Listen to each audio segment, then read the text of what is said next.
जी जी जी। आज भाग्यनगर हैदराबाद मेरे जामबाग क्षेत्र में भारतीय जनता युवा मोर्चा द्वारा तमाम यहाँ पर एरियाज़ में तिरंगे को हमने बांटने का काम किया। जिस तरह से देश के प्रधानमंत्री श्री नरेंद्र मोदी जी ने संकल्प लिया है, आज़ादी के 75 साल पूरे होने के लिए आ रहे, तो पिछले 2 साल से आज़ादी का अमृत महोत्सव इस कार्यक्रम को लगातार भारतीय जनता पार्टी की तरफ से देश भर में अभियान चलाया जा रहा है।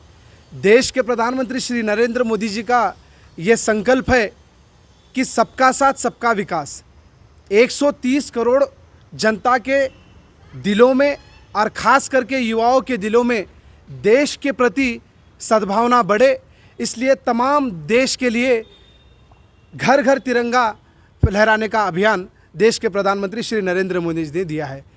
ये किसी जाति या धर्म या किसी ऑर्गेनाइजेशन या किसी पार्टी का कार्य नहीं है। ये 130 करोड़ दिलों के अंदर लहराने वाला तिरंगा, इस कार्यक्रम को देश भर में इस कार्यक्रम को करने के लिए नरेंद्र मोदी जी ने संकल्प लिया है। देश के प्रधानमंत्री श्री नरेंद्र मोदी जी ना खाऊंगा ना खिलाऊंगा, ना झुकाऊंगा ना झुकने दूंगा, ये जो संकल्प देश के प्रधानमंत्री नरेंद्र मोदी जी के अंदर है, मुझे लगता है कि तमाम दुनिया में हमें कोरोना की महामारी बीमारी के दौरान हम देख सकते हैं कि लोग देशों में मर रहे थे, लेकिन देश के भारत देश आर्थिक स्थिति से आज भी मजबूत है, क्योंकि सदियों से जो हमारे साधु संतों ने, चाणक्य ने हमें दिया है कि जब भी आप देश के ऊपर आपदा हो या किसी भी महामारी की तरह की बीमारी हो, उन तमाम चीज़ों को लड़ने के लिए हमारे पास कई सारी विज्ञता है। हम देख सकते हैं कि कोरोना जैसी खतरनाक बीमारी को दुनिया भर में किसी भी कंट्री ने इस तरह की वैक्सीन नहीं बनाई।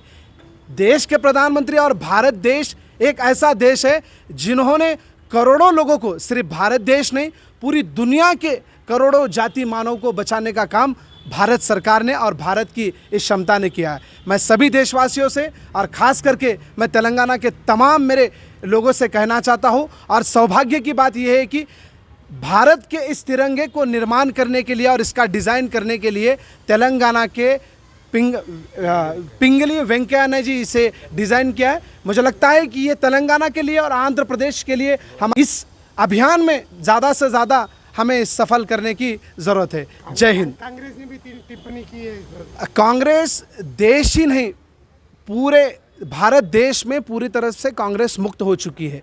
कांग्रेस अगर इस तरह की बात अगर कहती है कि तिरंगे को चाइना में बनाने दिया जा रहा है, बांग्लादेश में बनाने दिया जाए, तो मुझे लगता है कि कांग्रेस को इस बात को अज्ञात लेना चाहिए कि जब भारत देश में इतनी क्षमता है, सिर्फ करोड़ नहीं 100 करोड़ अगर झंडे भी अगर बनाने का अगर संकल्प अगर भारत के प्रधानमंत्री नरेंद्र मोदी जी ने लिया, हम देख सकते हैं कि वोकल टू लोकल, आज भारत देश किसी और देश के पास जाके काम करने का मोहताज नहीं है। देश के प्रधानमंत्री नरेंद्र मोदी जी ने कहा है कि बांग्लादेश हो, चाइना हो या पाकिस्तान हो, उन तमाम देशों में जाके हमें काम करने की ज़रूरत नहीं, वोकल टू लोकल के द्वारा हम देश में इस तरह का काम कर सकते हैं। जय हिंद।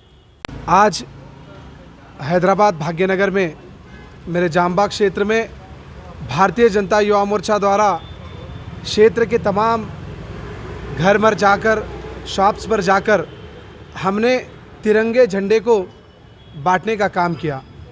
जिस तरह से देश के प्रधानमंत्री श्री नरेंद्र मोदी जी ने जो संकल्प लिया है, 130 करोड़ की जनता और ख़ास करके युवाओं के दिल में भारत के प्रति, देश के प्रति, तिरंगे के प्रति ये सद्भावना अधिक से अधिक बढ़े, और देश के लिए जब भी कोई खिलाड़ी हो या कोई व्यक्ति हो देश से बाहर जाए या विदेशों में जाए, तो देश के तिरंगे को वो जीत कर आए, और उस जीत को पूरे 130 करोड़ की जनता, ना किसी जाति, ना किसी धर्म, ना किसी समाज, ना किसी संगठन को ना देखकर ये जो आज़ादी का अमृत महोत्सव देश के प्रधानमंत्री श्री नरेंद्र मोदी जी ने 75 साल पूरे हो रहे, इस संकल्प पर जो ये घर घर तिरंगा लगाने का जो संकल्प लिया है, मुझे लगता है कि देश के तमाम लोग चाहे वो हिंदू हो, मुस्लिम हो, सिख हो, ईसाई हो, सभी धर्मों के, सभी जाति के सभी लोग इस तिरंगे के झंडे को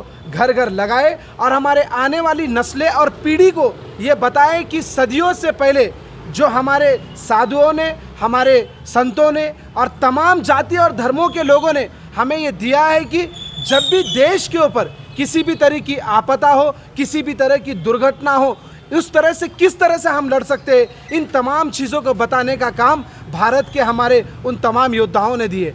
ये जो देश के प्रधानमंत्री श्री नरेंद्र मोदी जी ने सिर्फ भारत देश के इस तिरंगे के लिए नहीं, देश की आज़ादी के लिए तमाम उन योद्धाओं ने, तमाम वो वीरों ने जिस तरह से अपने जान की कुर्बानी देकर, अपने आप को शहीद कर कर इस माँ भारती को अपना जीवन देकर इस देश की आज़ादी को जो संकल्प लेकर आगे बढ़ने का काम किया था, इस संकल्प को देश के प्रधानमंत्री श्री नरेंद्र मोदी जी आगे लेके जा रहे हैं। मैं सभी देशवासियों से निवेदन करता हूं और तमाम भाग्यनगर वासियों से निवेदन करता हूं, किसी भी तरह की राजनीति ना कर कर, किसी भी तरह के भेदभाव ना रखकर तिरंगे झंडे को हम अधिक से अधिक हमारे बच्चों को और लोगों को बताने का काम करें और इस संकल्प को, आज़ादी के अमृत महोत्सव को आगे लेके जाने का कार्य करें। ఈ మనకు దేశ స్వాతంత్రం వచ్చి 75 సంవత్సరాలు వచ్చిన సందర్భంగా మన ప్రియతమ ప్రధానమంత్రి నరేంద్రభాయ్ మోదీ మనకి విధించాడు. మనకు దాన్ని మనం ప్రతి ఒక్కరూ ఇది మన పండుగ, భారతదేశానికి సంబంధించిన పండుగ కాకుండా ఇది మన పండుగ, ఇది మన జాతి పండుగ కాకుండా మన సొంత పండుగ ప్రతి ఒక్కరూ ఇది భావించి, ఇది రాజకీయాలు పక్కన పెట్టేసి ప్రతి ఒక్కరు ముందుకొచ్చి అందరూ దీన్ని చిన్న పెద్ద అన్న తారతమ్యం లేకుండా భిన్నత్వం ఏకత్వం అంటూ ఇది ముందుకు తీసుకెళ్లాల్సిన బాధ్యత అందరి మీద ఉంది. ఇది ఒక పెద్ద పండుగలాగా మనం చేసుకోవాలి.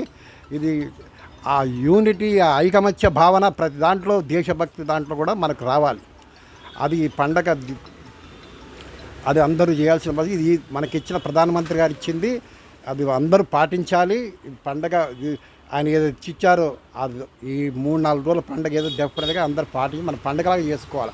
అప్పుడే పిల్లలకి, పెద్దలకి దీని స్వాతంత్రం యొక్క విలువ, దీని ఏంది అనేది కూడా తెలుస్తుంది.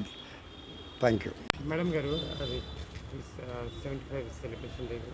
అవును, నా పేరు అనురాధ రెడ్డి అండి. నేను ఇక్కడ జాంబాగ్లో ఉంటాను. నేను అభ్యుదయ ప్రెసిడెంట్, రోటరీ క్లబ్ ఆఫ్ అభ్యుదయ ప్రెసిడెంట్. మేము ఇక్కడ నితిన్ గారిచే మా ఏరియాలో అంతా మోటివేట్ అవుతున్నారు. ఈ సెలబ్రేషన్స్కి బాగా సెలబ్రేట్ చేసుకుంటున్నారు. మేము మా రోటరీ నుంచి మేము ఈ అనాథాశ్రమాలకి, గవర్నమెంట్ స్కూల్స్కి మేము అన్ని సౌకర్యాలు ఇస్తున్నాము. బెంచెస్, పుస్తకాలు అన్నీ. ఇది ఎలా అనుకుంటున్నారు మీరు? ఇది చాలా మంచి అవకాశం. మనకు పూర్ పీపుల్ని పైకి తేవాలని మన మోదీ గారు ఎంతో ప్రయాసపడుతున్నారు. వాళ్ళకి మనం చాలా సహకరిస్తున్నాము. ఇది చాలా శుభంగా ఉంది, చాలా గ్రేట్ అనిపిస్తుంది. ఓకే.